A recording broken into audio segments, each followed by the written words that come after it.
everyone. My name is Sheila Donahue. I'm founder of Vero. We go around the world seeking unique and delicious wines and olive oils from small producers, and we bring them into the U.S. and sell them across the states to businesses and consumers. Our website is verovinogusto.com. And now that the weather is a little warmer, I don't know about you, but I'm kind of liking a little bit more white wines lately than red. And so we're taking this opportunity to also have you get to know Zamichele, which is a winery in the Lugana region of Italy. And we just started to import in their white wines. And it was also the first time in the US. So not only is the wine region, I would say, undiscovered, but so is the winery.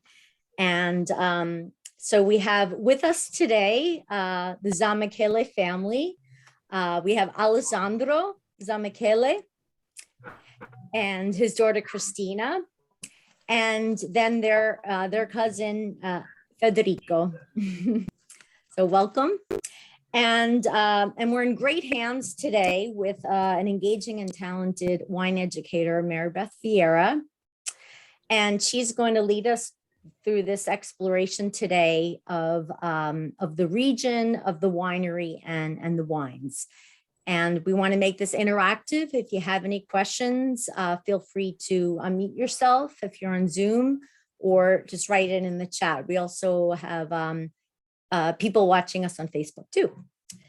So I'll turn it over to you, Mary Beth. Well, thank you, Sheila. Thank you so much for having me, and welcome everybody. It's really a pleasure to be here.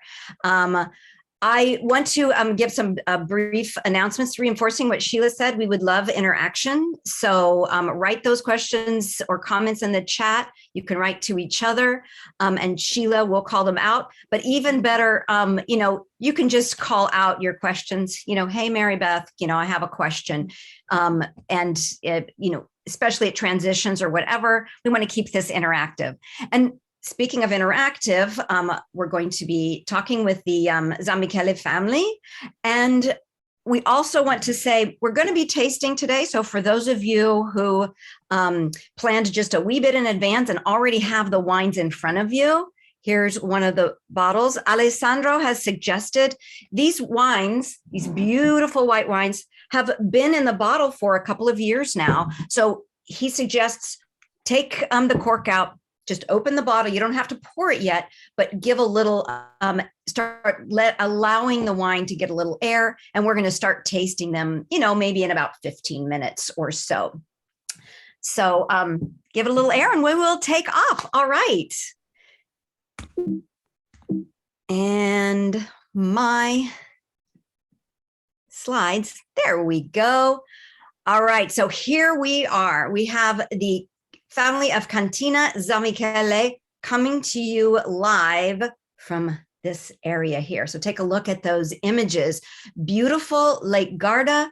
They're on the shores of Lake Garda because this is the Lugana region. So Lugana DOC is a very small denomination that straddles the border between Lombardy and Veneto, or Lombardia e Veneto. And it produces only white wines from the high quality Trebiano grape. But as you can see, we have vineyards there that are going right up to the waters in this beautiful region, right at the base of the Alps. And Lago di Garda, or Lake Garda, is the largest lake in northern Italy, again at the base of the Alps, and it draws a lot of tourists and locals, Italians that want to vacation near the water on the shores of this beautiful lake. And guess what? This premier white wine goes fabulously with all the local foods from the lake. And the sea is not too far away, so foods from the sea as well. So we're going to talk a little bit about these beautiful pairings, as well as just that warm weather, having these refreshing whites. It's no doubt that that's part of the draw for tourists and locals alike to come to the shores of Lake Garda. So I'm going to give you a little bit of a overview of where we are so you can have it in your mind. Some of you may be listening in because you just enjoy Italian wines, or you enjoy white wines and want to learn a little bit more. And some of you are really love to study Italian wines or discover a new one and want to take a little bit deeper dive. So hopefully we'll get a little bit for each of you. We are in Northern Italy. Again, this denomination straddles both Lombardy and Veneto. So you can see where that red circle is. And there we are at Lake Garda at the base of the Alps. And here's another image of it. So you can see this is showing the two regions, and the circled area, the denomination of Lugana, DOC, is at the southern confines, the southern shores of Lago di Garda, and the lake itself is in both provinces. You'll see that 90% of Lugana DOC is in Lombardia, 10% of it lies in the Veneto, and the Veneto is not too far from Verona. And so for those of you who like to look at wine production maps, you're going to see that here, the Lugana DOC is the light yellow at the base there, kind of forms a diamond shape on that southern confines of the lake. And you see that it's not too far from, if you're in the Veneto province, Bardolino is grown not far from there. And then there's also the Garda DOC that is a mixture of other whites and reds that can be grown around the lake.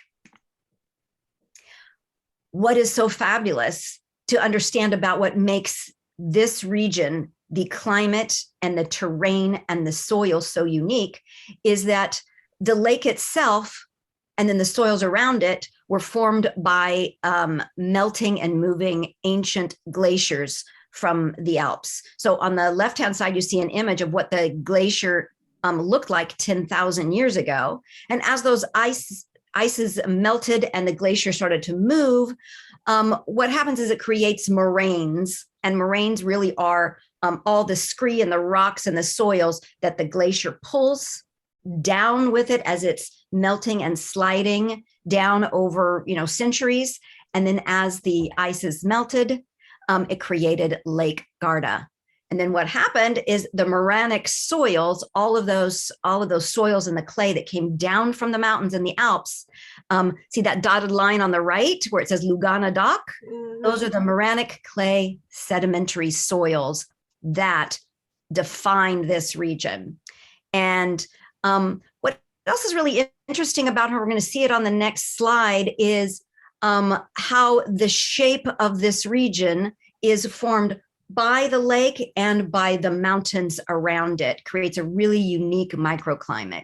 So here's another picture so that you can see that what we're going to end up having, if you remember that anywhere in the world, if you have a wine growing area or a vineyard that is near a large body of water, that body of water is going to moderate the temperature.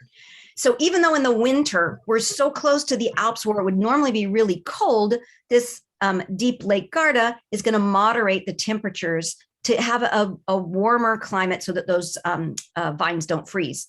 On the opposite, in the summer when it can be really hot around this area, we have cooling breezes being funneled down through the valley formed by those mountains right south into the growing region. And those constant cooling breezes maintain the acidity and the health of the vines from any diseases. And what you don't really see on here is that the confines of the whole yellow area, do I have it circled? The whole dark yellow area at the bottom, that is the Lugana DOC. And it is defined by these thick deep bed of clay soils. It's called argilla in Italian. Very, consistent. So there's light soils, there's dark soils, and there's medium soils. It helps with the reflexivity, but all of them have like mineral salts in them, which helps maintain the acidity of the vine as well. So here's a picture. So take a look at that. There are vineyards growing right up to the waters and even out to the island out there of Sirmione. That's part of the growing area of Lugana DOC. So let's see if we can find, we're going to be talking with the Cantina Zamichele family shortly, but let's see where they are, where they're coming from. So the red area right there, look how close they are to the lake. And we're going to zoom in and you can take a look and see if you recognize Bardolino to the north and right. And we get closer, you can see where Sirmione is. And again, the Cantina Zamichele is right there. They're coming to you live. And here, take a look at where they are here, that dot here. And of course, I'm circling it. What you're going to notice, you might see that there's this line right here, this dotted white line. What's interesting is this separates where the Veneto is and Lombardia. So all of this is the Lugana DOC, but Cantina Zamichele lies within the Lombardia region. And this area right here, this little strip in this area here, that is the Veneto.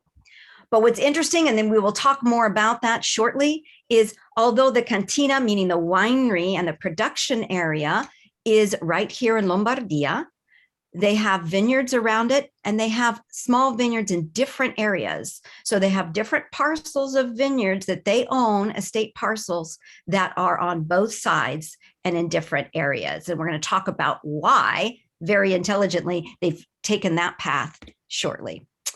So, and we're going to see, this is the grape right here. We're going to talk about the grape soon, but let's say hello. And I'm going to stop sharing for right now, Sheila, and we'll come back in a bit. All right, everybody. Ciao, Alessandro. Alessandro fa vedere chi è. Alessandro's on the right, and there's Christina, and Christina is Alessandro's daughter. And then we also have Federico, and Federico is Alessandro's nephew, or also known as Giuseppe's son. So the family is Giuseppe. Right now, running the heads of the estate and the winery, leading the forge ahead is Alessandro and his brother Giuseppe, and they are making the major decisions, and they are thinking about someday they will be handing the reins over, possibly to these two, and we will learn more very, very soon about that. So, welcome. Voglio vedere un'altra cosa. I want to say one other thing. Just be ready, everybody, when it's time to taste these wines. We're going to be talking about how wine lovers of Chardonnay and lovers of the white wines, especially Chenin Blancs from the Loire, may not have discovered Lugana yet. But we want to call out to you and tell you that this might be your next favorite white wine, because it has the acidity of those two grapes, along with this potential for a richness in body, and it's very, very age-worthy. So if you want a high acid wine with floral notes, with juiciness, but body and ageability, let's talk Lugana. All right. Parliamo con la famiglia Zamichele. Ho fatto un'introduzione già, e vorrei chiedere, dite qualcosa a voi dalla fondazione del nonno, più o meno in quale anno lui ha cominciato, e poi in quale anno il tuo padre, e poi a voi. My question was, tell us when your father came to the area, and then when your grandfather came to the area, and then your father, and then when did you take over the farming in this area? And then I will translate. Il nonno ha cominciato nei primi anni 900, è arrivato da Vicenza qui a Pozzolengo Poi negli anni 25-30 hanno cominciato i figli Cesare e Alessandro. Poi negli anni, dopo gli anni 70, abbiamo cominciato io, Giuseppe e Alessandro. Benissimo. So there, what he was saying is that in the very early 1900s is when his grandfather immigrated from another region in Italy and wanted to settle down in Lugana, created a farm for his family. And at that time, my understanding from having previous conversations with the family is that, you know, they started by having a dairy with milk, so milking cows and grapes. So the grapes started very early on, and then in about the year 1925, 1930, his father and his uncle then took over the farm, and that was Cesare and Alessandro, and they also began making wine, but only for themselves at this time. And then in the 70s, Giuseppe and Alessandro himself, two cousins, then took over the business, still producing milk and growing grapes. Giuseppe, scusami, Alessandro, quale è fatto la decisione di cominciare nelle 70 o 80 lei e Giuseppe di cominciare di fare produzione del vino, perché prima era solo per crescere, dopo questo avete fatto prodotto il vino in più quantità. Come è iniziato? So I asked what made them begin to really focus on more production of wine, because previously the family made wine, but for themselves and for their friends. And then in the 30s, 40s, 50s, the father, his father and his uncle began to sell it in large quantities to the locals. But it wasn't until the 80s that really as a business they started to produce wine. Alessandro, la domanda è come mai hai cominciato di vendere e imbottigliare il vino? Diciamo che fino agli fine anni 80 avevamo altre produzioni. Dopo a fine anni 80 abbiamo cominciato solo produzione di uva e iniziato con il vino. Poi alla fine degli anni 90, diciamo, abbiamo cominciato a imbottigliare e abbiamo sempre cercato di aumentare, di migliorare sia la qualità e sia il territorio, perché per noi il territorio è molto importante. Infatti i nostri vigneti lo possono testimoniare. So in the 80s, there just was a lot of demand. People loved their wine. So it was natural that they would start to look at bottling. So the 80s is when they started to, so in the 70s, they were still doing dairy farming and grapes and making wine on the side. But it was in the 80s that the brothers decided to stop with the business of the dairy farming and produce more wine. And then they started to bottle it in the 90s. So the 90s was when they really first started bottling it and selling it commercially. And since then, they've been concentrating on always improving the quality and expanding their production and expanding their estate vineyards. So buying in different areas, always with the eye to quality. Okay, va bene. Are there any questions before we about the family itself right now, before we move to some of my next questions? You might have something you'd like to say. Anyone? Yeah, I don't see any. Okay, all right. So we will we'll move on. So tell us what I'm going to ask this question. What makes the Trebiano grape so special in your mind? Why do you and the locals why are you so proud of this Trebiano grape, and why does it make such great wines? Alessandro, come mai piace tantissimo lei personalmente e altre persone che sono da questa zona, come mai piace così tantissimo questa uva speciale Trebiana da questa zona, e come mai si può fare vini di tanta qualità? Diciamo che la Trebiana è un prodotto molto particolare, infatti è un'uva che contiene degli elementi che sono solo in quest'uva. Poi il problema è il microclima che il lago di Garda e le montagne danno a questa zona.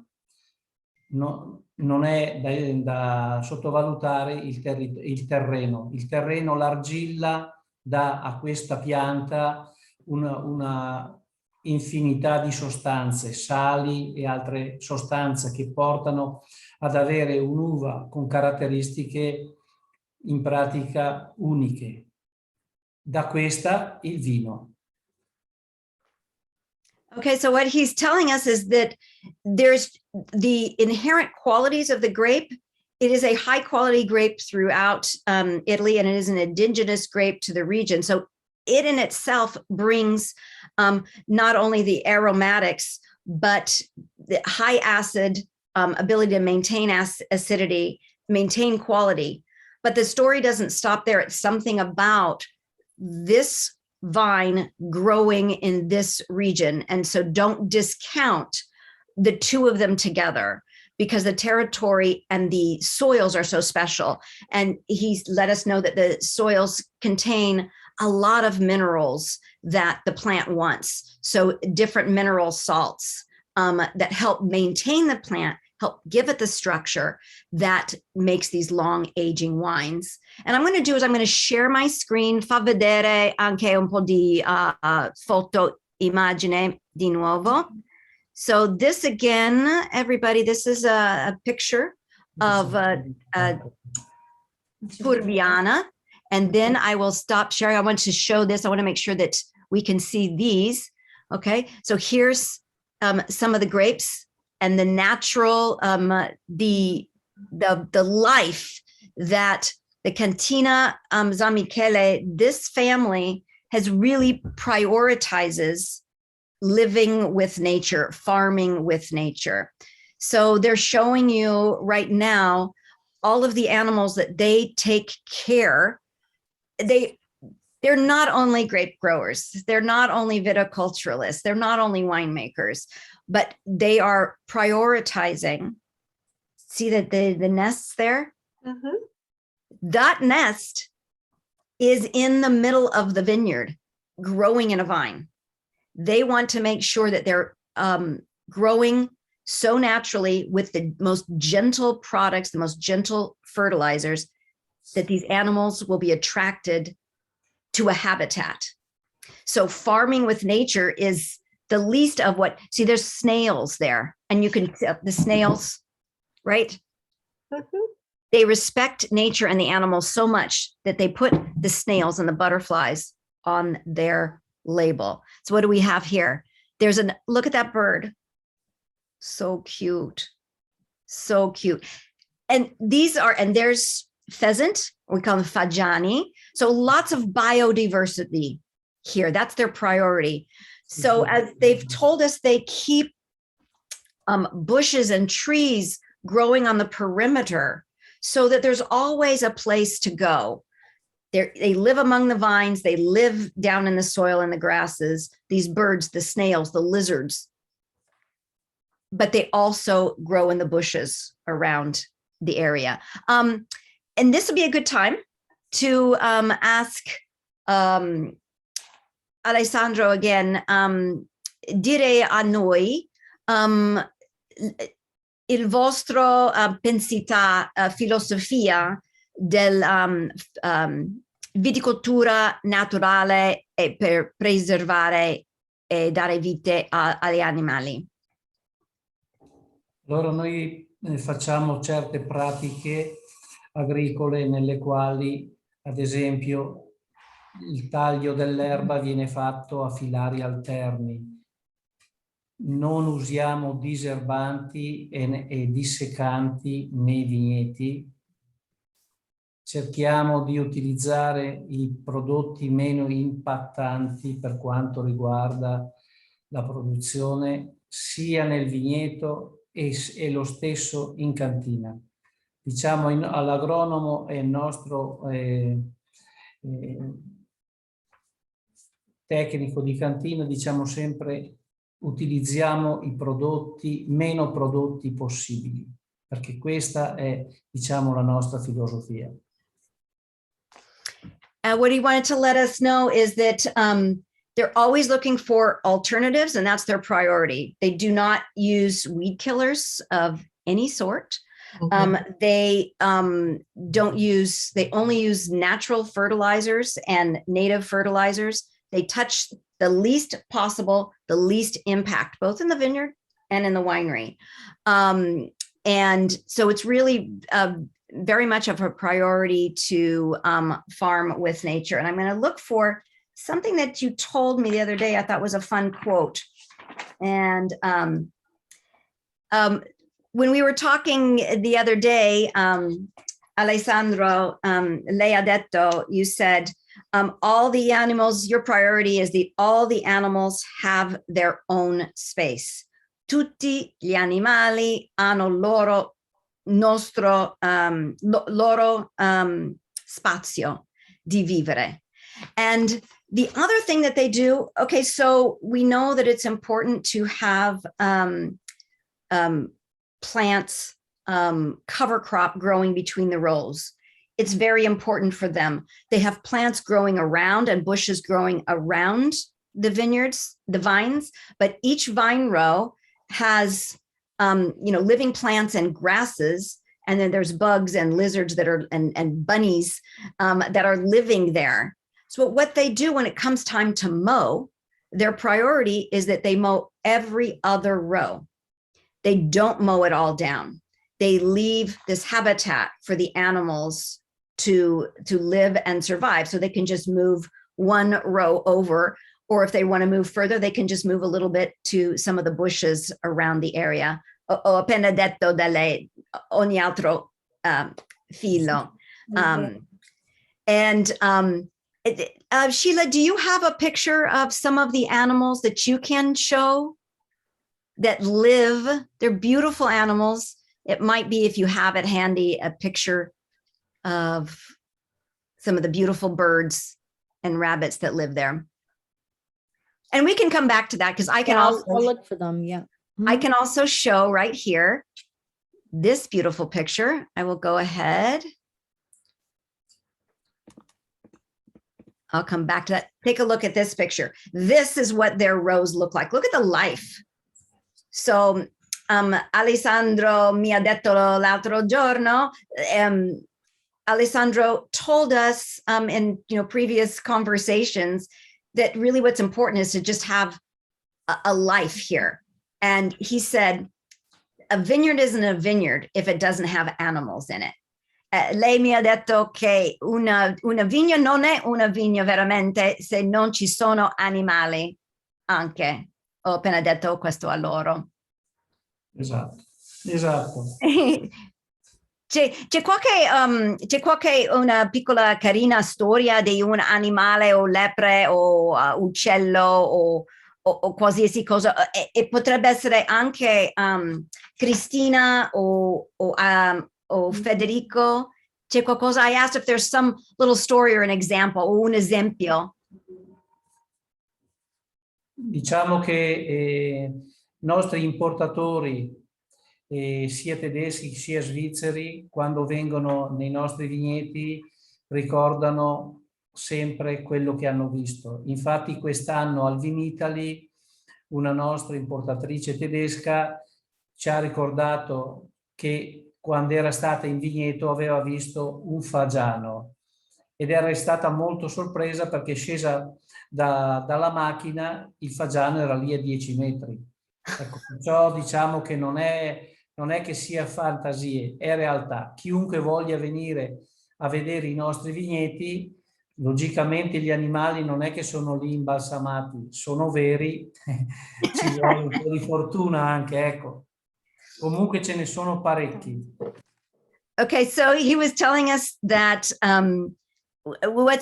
when some of the buyers or importers actually finally set foot in the soil, or come to the winery, that maybe before they're talking via email or what have you, when they actually finally come out here, they are more or less blown away and now tell stories about how they were so amazed at the wildlife that they saw there and the animals. And there was a German importer that was just there for Vin Italy that came out and visited and said hello, and just couldn't stop talking about the fact I really did see a pheasant and it was only 10 feet away from me. So these animals really are here. Look at those beautiful eggs, and it is growing in the vines. So I asked the other day, okay, so are these animals, when the birds are living and nesting, creating nests in the vines, is not getting in the way? He said, absolutely not. The birds are already gone out of their nest when it comes to harvest time, and that's really the most critical time that things would be really moved anyway. So, oh, bene. I'm going to show you a couple more pictures of slides, tell you a little bit more about this grape.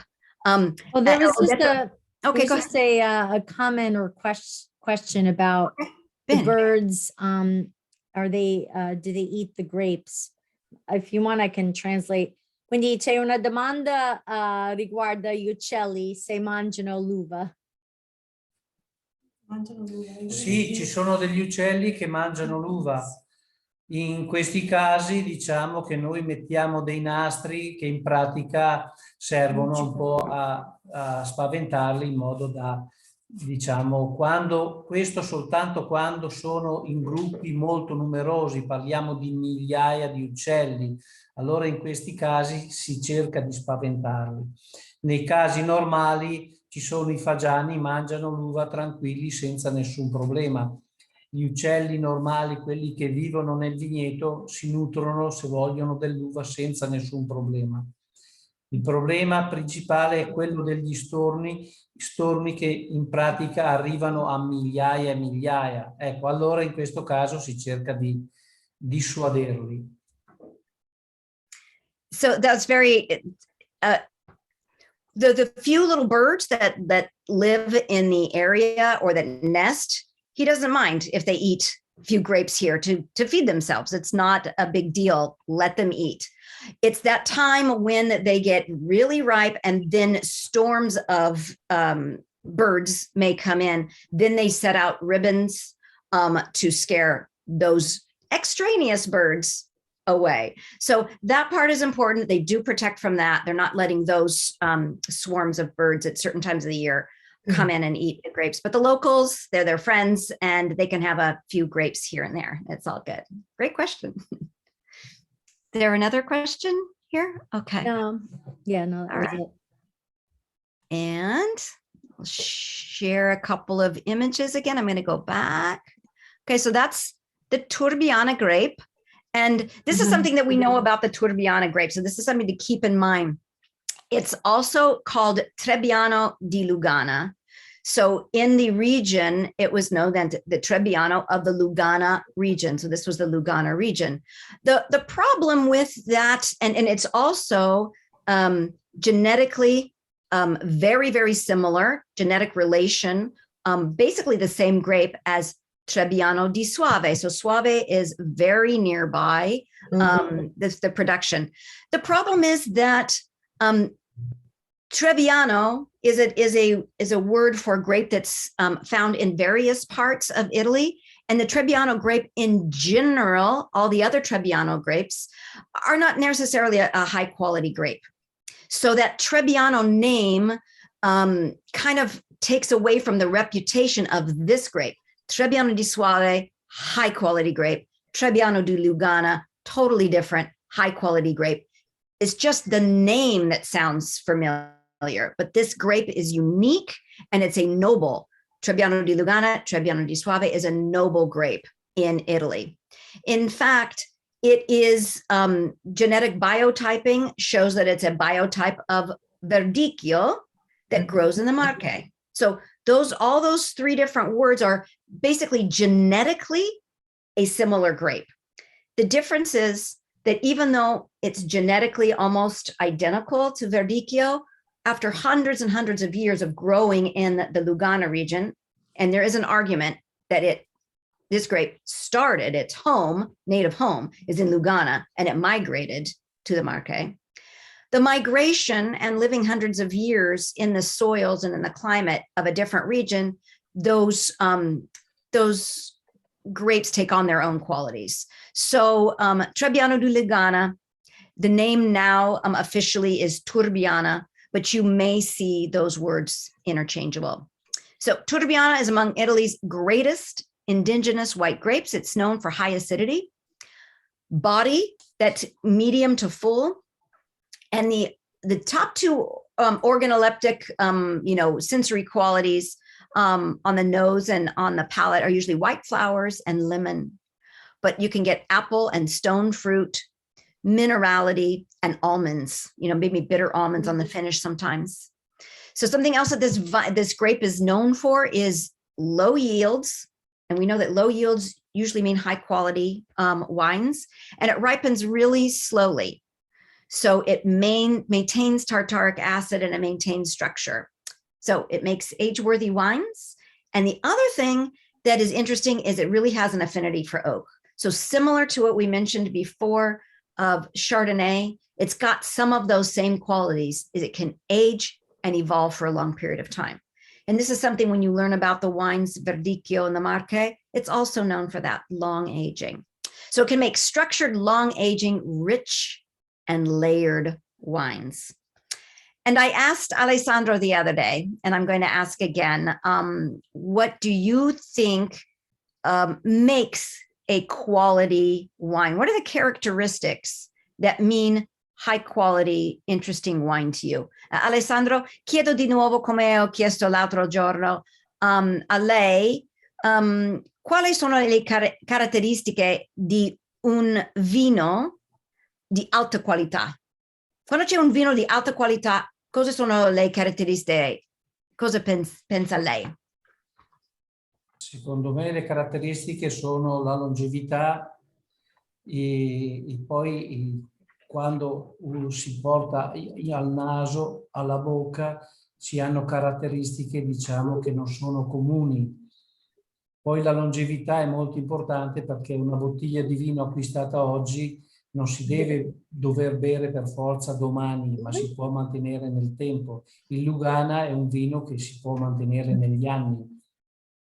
Perciò questa è una caratteristica molto importante ed è dovuta all'uva che, nonostante sia della stessa famiglia, magari nel lago di Garda, nella nostra zona, matura in un modo diverso per il terreno e per il clima. Infatti abbiamo un prodotto che è molto diverso da altri che possono essere della stessa famiglia. Okay, so what he says is longevity. That's one of the things. Longevity is a characteristic of what he considers a high quality grape. And this grape and these wines have that. So longevity, that they will last and they will age, that the acidity is maintained, that you can open up this bottle and hours later or days later, if you keep it open, it's going to have the acidity is still going to be there and the freshness, and that it's not common. There's something interesting about it. It's not just a common flavor, just, flat apple or flat lemon, that it makes you, he mentioned the other day that it's a wine that when you take a sip, it's going to make you want to take another sip and another at another. You keep wanting to drink it. And I thought that was the most beautiful, right? It's something that you keep wanting to drink. And then he mentioned that there is something that's unique about their wines from their soils, from their vineyards, that it's, even though that there is Lugana DOC, everybody has their own style, and there are, it can create, there's a complexity there where everybody each producer can have their own quality, and they are always going for the highest quality and the most complexity. And don't forget the couple of fun facts we discovered, Mary Beth, about Trebiano. Catullo. Oh, yes.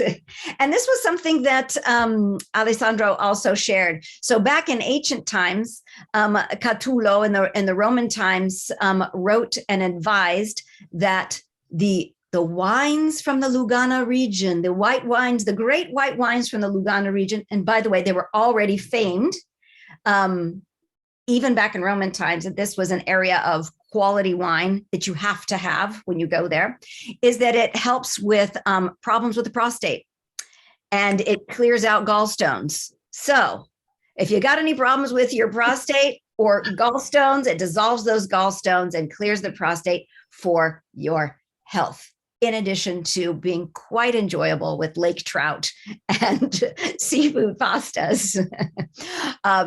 Cristina e Alessandro ho fatto sentire della Catullo, del saluto. So as you can see, some other things, this was a poster that the Zamichele family shared with us, is some of the characteristics that this premier grape is known for. It is a noble grape. It's a resilient grape. That's another reason why it's compared to Chardonnay. It's a close relative of Verdicchio, but it's genetically different. It's highest acidity and strong in that pH, low pH character, and it keeps the acid. And that really is partially thanks to the soils that have the minerality there. Thick skins and compact clusters, suitable for aging, and it's versatile. So we're going to be trying two different wines today, and we're getting ready to taste them now. But the region itself can make even spumanti wines. That's allowed in the DOC, a superiore, a reserva, and a late harvest, also called vendemmia tardiva. And very quickly, just to summarize before we taste the wines, these are known as perfumed, full body, high acid, age-worthy wines. Lombardia's most important white wine is Lugana, very prized. And we can generally, if you had to divide into two styles, the Lugana can be a young and crisp wine with white flowers, citrus, mineral, and acidity, very thirst quenching, mouth watering. Or there's styles that are complex and long lived. And those are the ones that are probably more in the Reserva category. And the bottle age just adds complexity to the wine.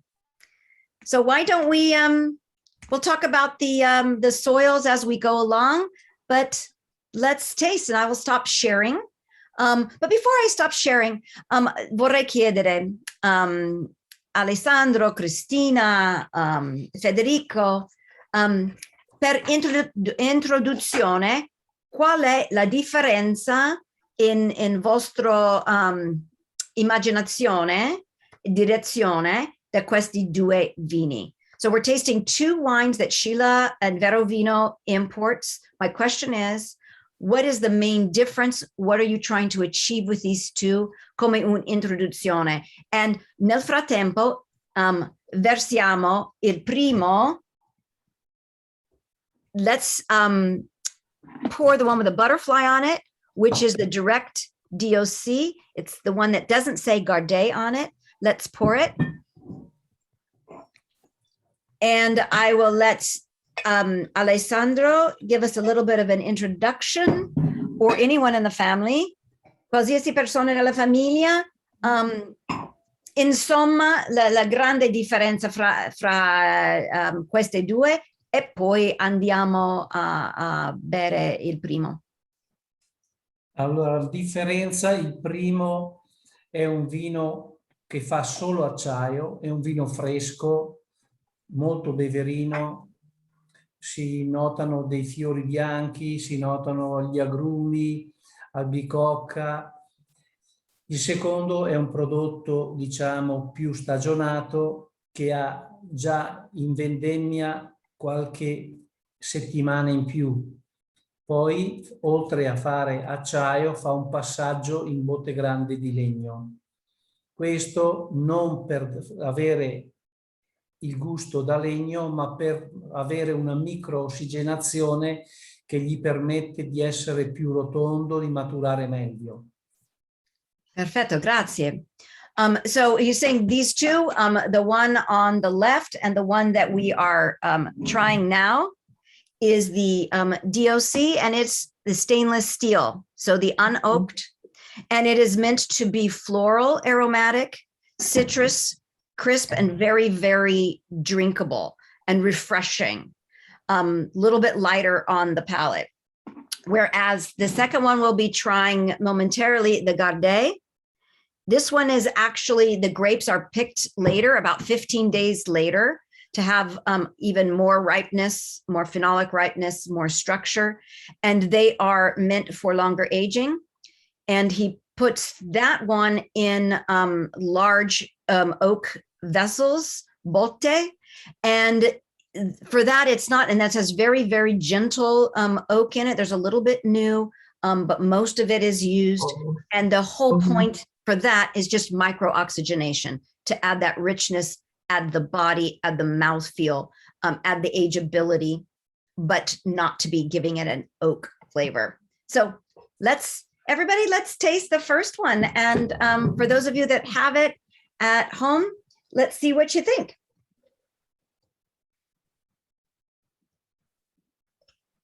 We have Gwendolyn Alley with me. I don't know if you remember Mary Beth. She was in our Vin Italy class in LA. In LA. All right. Hello, Hi. Sorry, I've been very focused here. Nice to see you again. Good to see you too. Oh, this is fabulous. This is okay. So I've had these bottles here tempting me for days. As I know, I want to wait till today to open them. And yeah, this could have been giving me pleasure for days now. I wanted to wait to have them fresh today. First of all, I would love to open up the microphone for comments from people out here, or look on the Sheila on Facebook. Yeah. Comments coming in. Yeah, on Zoom, there was first a question about the flavor profiles of the two different wines, so that we're covering. But one is specific, and it's about maloatic fermentation. Fermentazione maloattica, chiede se ha fatto. No, non fa fermentazione malolattica. Non la fa, sia il primo e nemmeno il secondo. Okay, so no malolactic fermentation allowed to happen in either of these wines, and you can just feel that the crispness, the flavor is so persistent, and it's just this perfect balanced acidity. It's lovely. My mouth is still watering. But there's even in this wine, there's already a richness. Are you noticing that, Therese or Kathleen? I don't know if you have the wines with you. I had it last night. I couldn't wait. Yes, it was wonderful. I had it with a chicken dish, a creamed chicken dish, and it was an amazing pairing. Today's Cristina e Alessandro. Therese ha detto che non sta bevendo oggi, ma è bevuto ieri sera con cena, con un how come I can't say Pollo con panna. Pollo con Aveva un panna. secondo di pollo con panna che ha abbinato molto bene con il 2020. Se piaceva tantissimo. Immagino anch'io ho mangiato pollo arrostito ieri sera, e immagino che questo, okay, c'è ancora, there's leftovers for tonight, so I'm gonna have this. Other comments? Yeah, I mean, it's just it's floral. Initially it's floral and then fruity. It's just has a sort of classic nose for for an intense and pretty white wine. Well, then it delivers that on the palate. And I am getting on the palate. So it is not like a sharp Eureka lemon. It's No. maybe there's Meyer lemon there, but I'm getting this tinge of not overripe apricot, but there is this kind of sweet, more unctuous flavor of apricot in there. And it's just a perfectly beautiful body on this wine. I'm always a person that loves my wine paired with food, but I could see this, just wonderful as something to drink on its own, that you will love it. And quale altro abbonamenti cibi suggerite?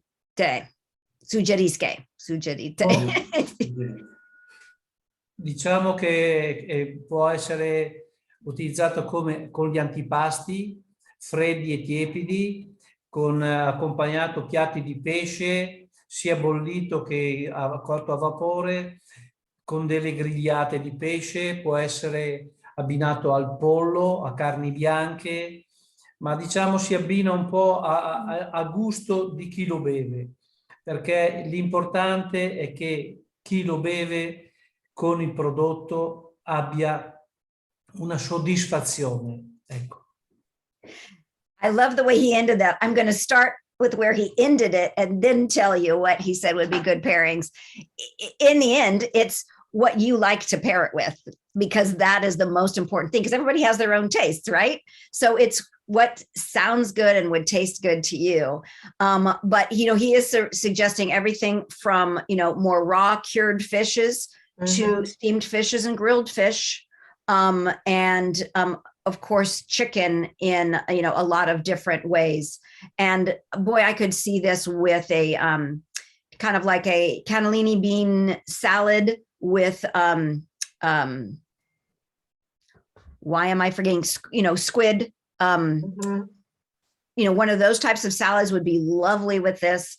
And any fish, for even, a halibut, something like that would be wonderful. Halibut and rice, with peas on the side. I'm getting really excited. Sheila, did you want to put anything in the, you have it already up there. So if you look in the chat, Sheila has posted up here some information on if you're interested in purchasing this wine, the unoaked. So lovely. Cheers to you. Federico o Cristina, volete dire qualcosa di questo vino? Quando volete voi bere questo, o cosa suggerisse voi?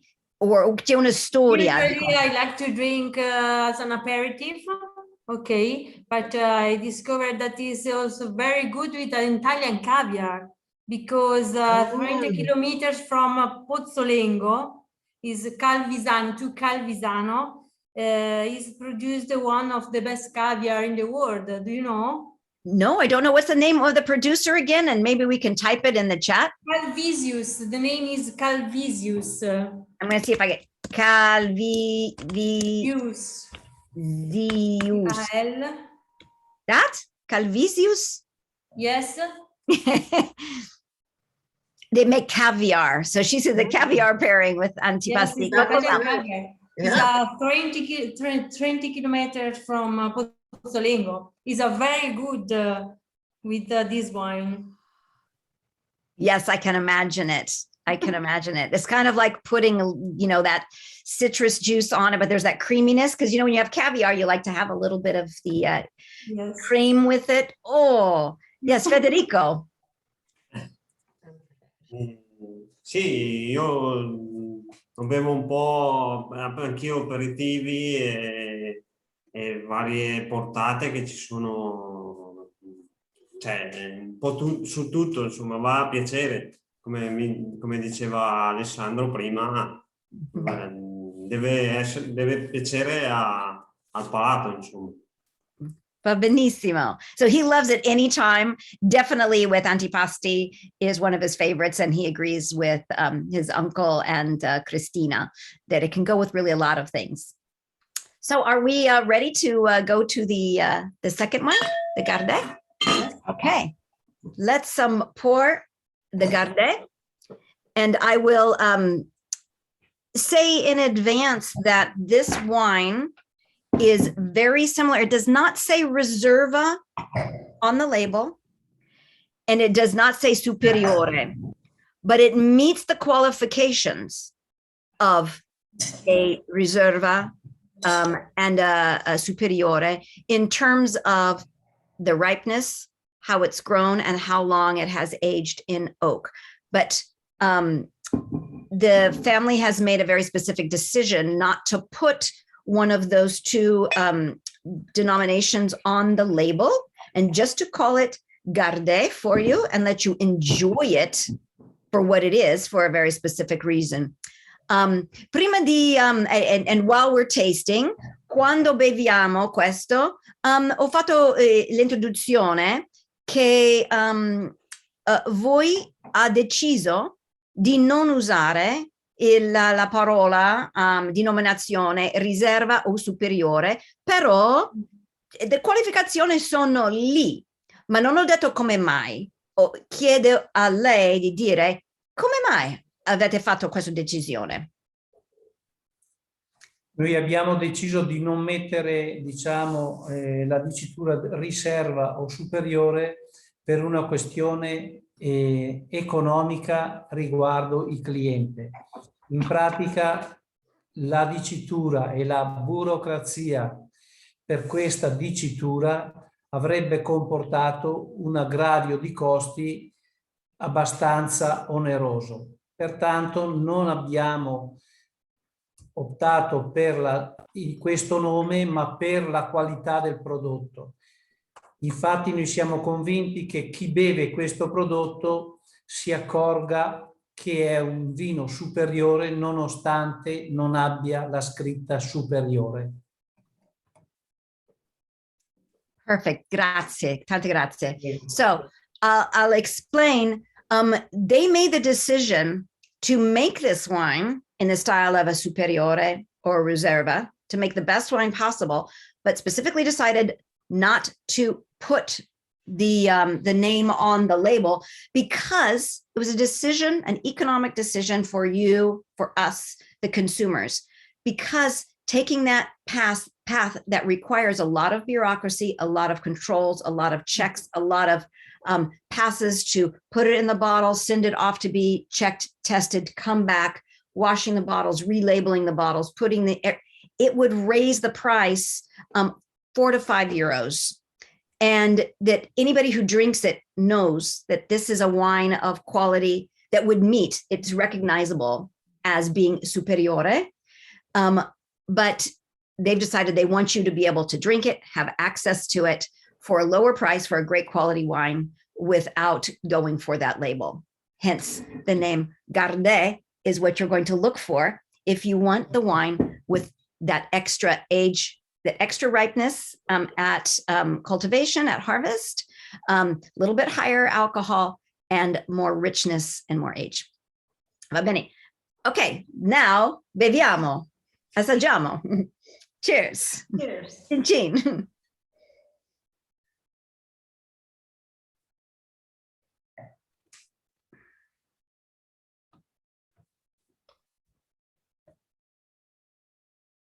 Mm. Mm. Oh mio Dio. Oh. Mi piace tantissimo. Oh. This is a very beautiful wine. Have you noticed already? The nose is already, it's, richer. There's, a little bit more of, little bit of spice in that, maybe from the wood. There's more evolved richness on the nose. There's a little bit of maybe a honeyed aroma. And then when you put it in your mouth, you feel the extra richness, but the acidity is still there, mouth-watering, lasting. The balance is just beautiful. Comments? Anybody out there? I don't know if Kathleen or Monica or Sheila or anybody else. Okay, we Yeah, I have guess go ahead. The first thing that strikes me when I when I sip it is how much structure there is, and your comment about age worthiness. Like Alaska, Alessandro, per quanti anni puoi invecchiare questo vino, Garda?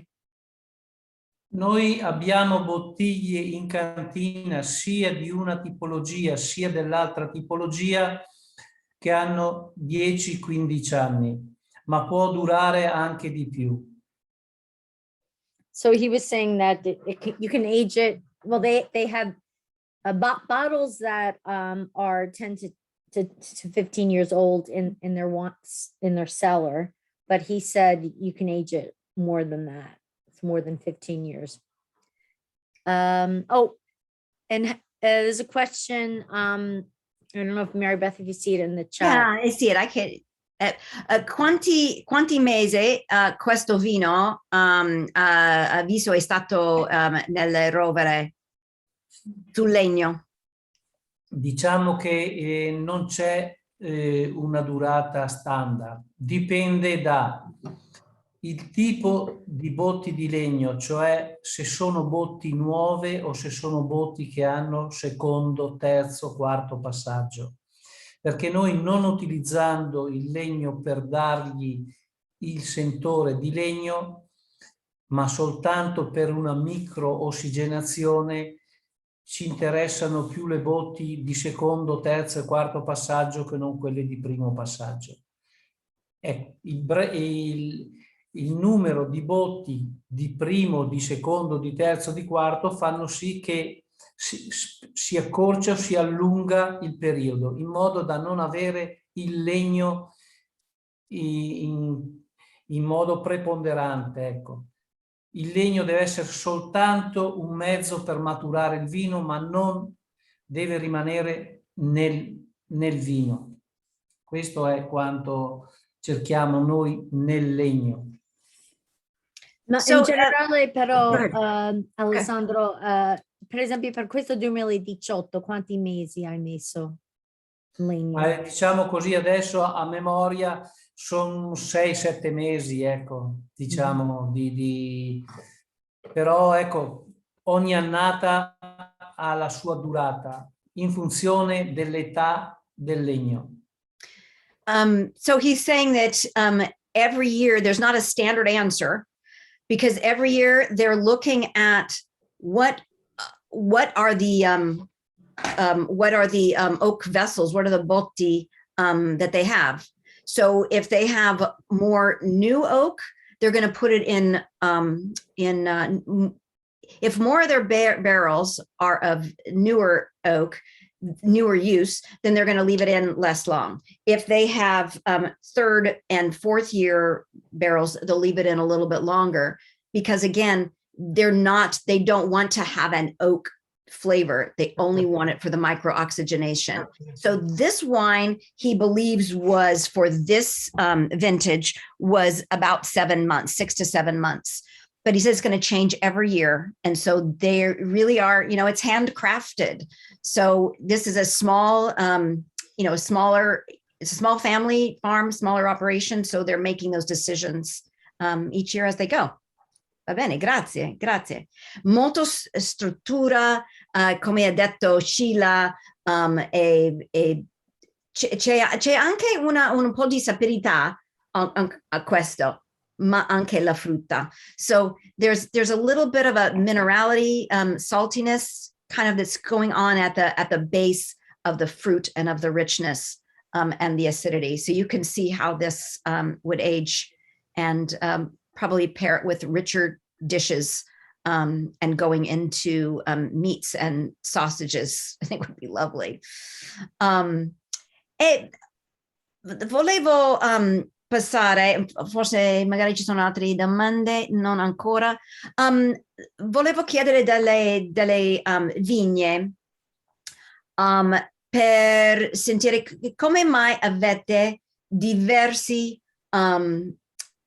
vigne che sono disperse fra le regioni. E io dico a loro la domanda.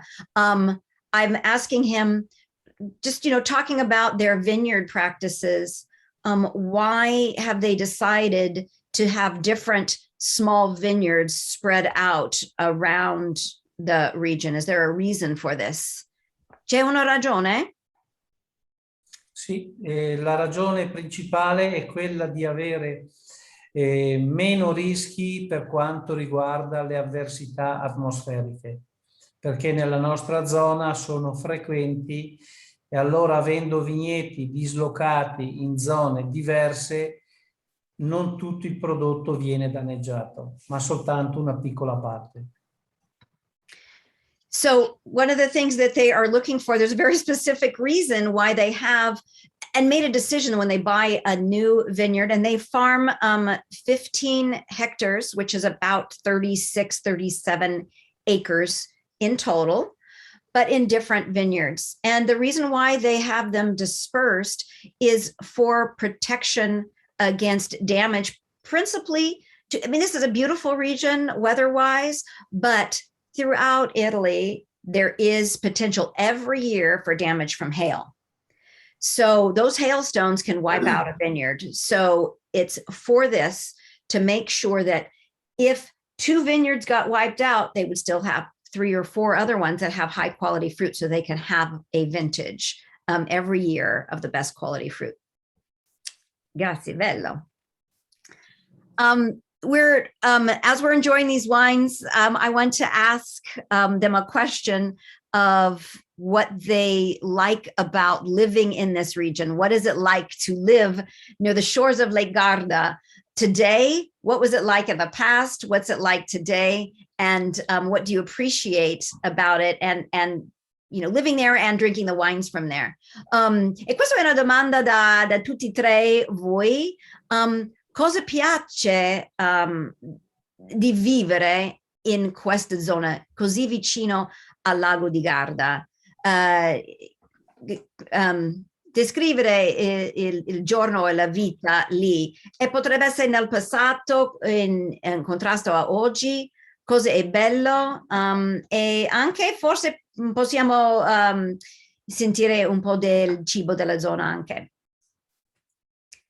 Diciamo che per me la zona è molto piacevole viverci, in quanto c'è molto turismo e hai la possibilità di incontrare persone sia italiane che straniere che non hai mai conosciuto.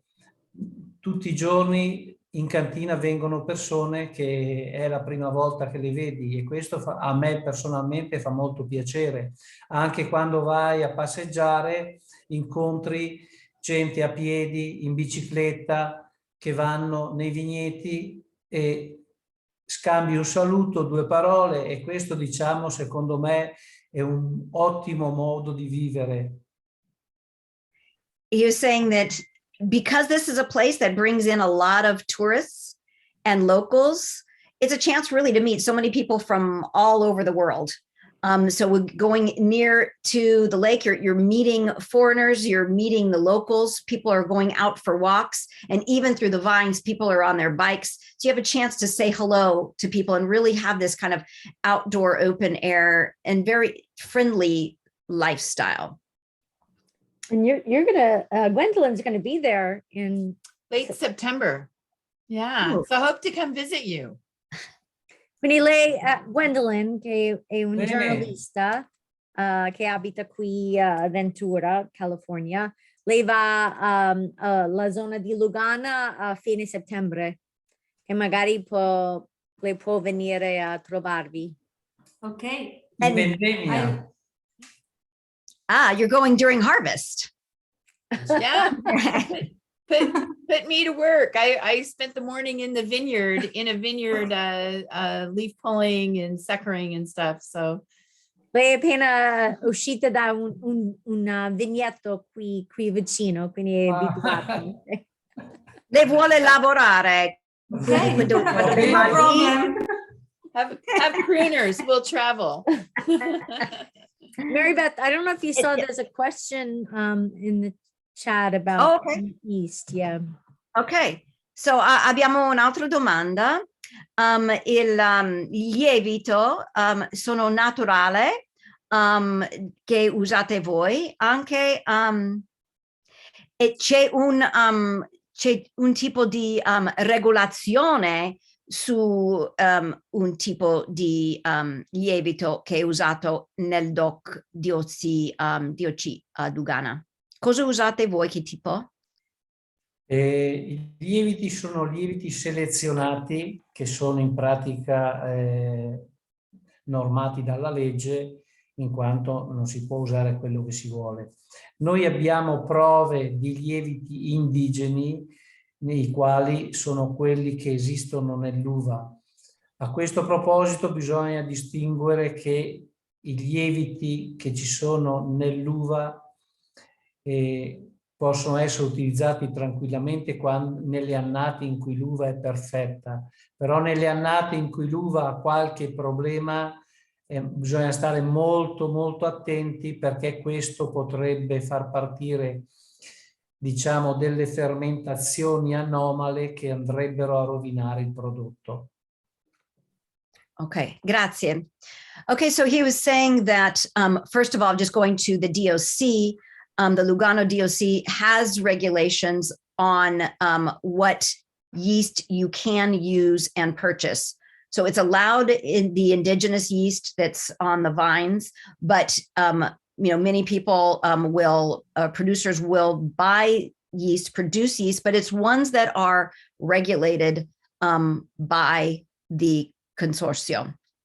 And so what Alessandro and Giuseppe use are many years, they're doing more and more trials, them and the DOC trials and tests on the indigenous yeast. So their preference is to always use the indigenous yeast in the right years. So the years where everything is really going to work and it's the healthy yeasts are being produced on the vine, they will start the fermentation with that. But they have to be very, very careful, because a wild fermentation can happen and it could ruin the harvest. So they make their choices year upon year, and probably more often right now they're doing selection yeast is what it kind of sounds like. Grazie. And volevo chiedere se persone vogliono andare e conoscervi e assaggiare degustazione sulla cantina, è possibile? Sì, è possibile, basta prenotare telefonicamente o inviando una mail, prendere appuntamento e poi abbiamo la disponibilità. Anche a fare visite guidate nei vigneti per chi vuole andare nel vigneto. Ok, solo chiedere, vero? Solo Prima chiedere. di prenotare. La stagione migliore, diciamo, per il vigneto è quella estiva, dove le viti hanno le foglie e dove si vede di più, si vede l'uva che sta maturando.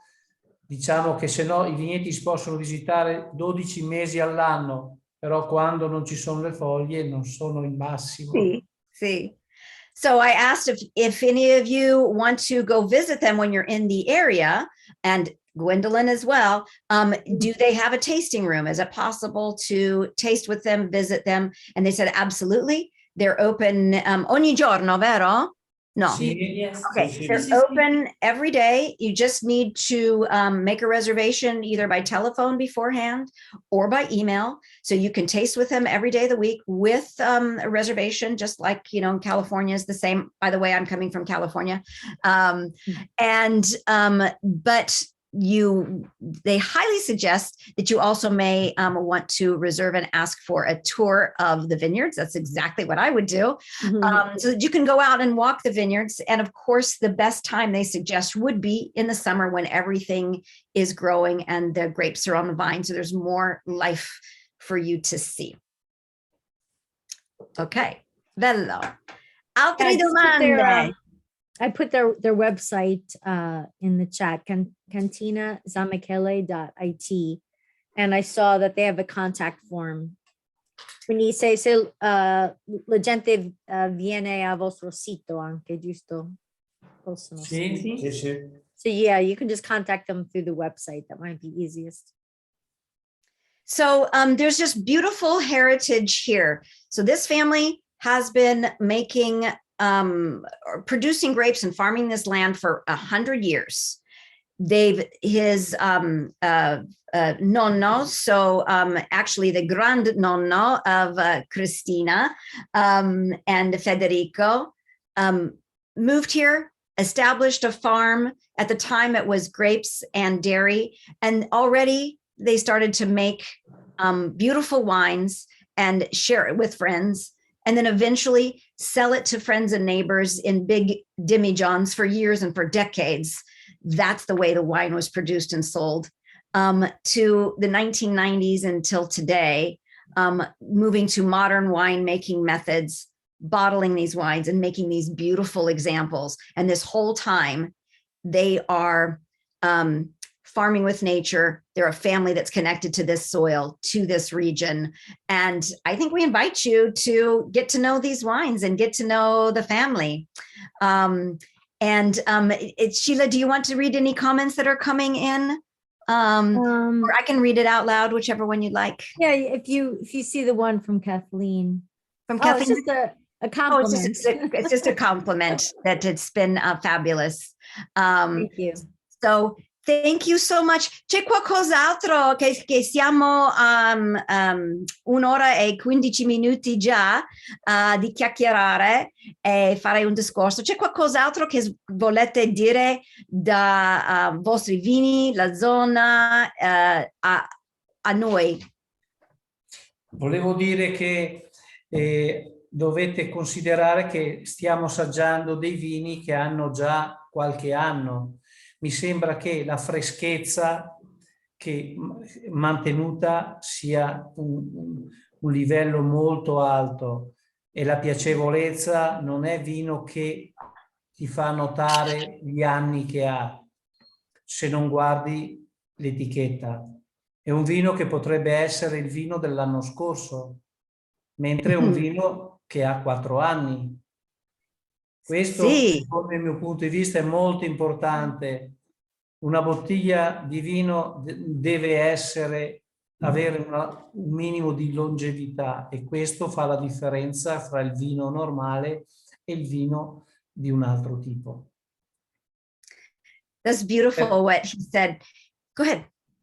Per quanto riguarda la zona, penso che... un attimo, forse è meglio che dico quello per prima. So for the wines, he wanted to make sure that you remember that the wines that we're tasting today have a few years on them. They've been maybe 3 or 4 years, and yet when you open them up, they are so fresh. It's like it's a wine that has just been recently bottled, and has just settled down. And this is a note of what you'll find in the highest quality wines and the highest quality grapes in the world, is this longevity, this freshness. So that's something to really appreciate and to note. This is not an everyday wine. There is something special about it. So now he's going to tell us something he might want us to remember about the area. Okay, adesso. Per quanto riguarda la zona, vorrei dire che tutti i nostri clienti fanno i complimenti e ci invidiano un po' per il panorama e per la zona in cui siamo.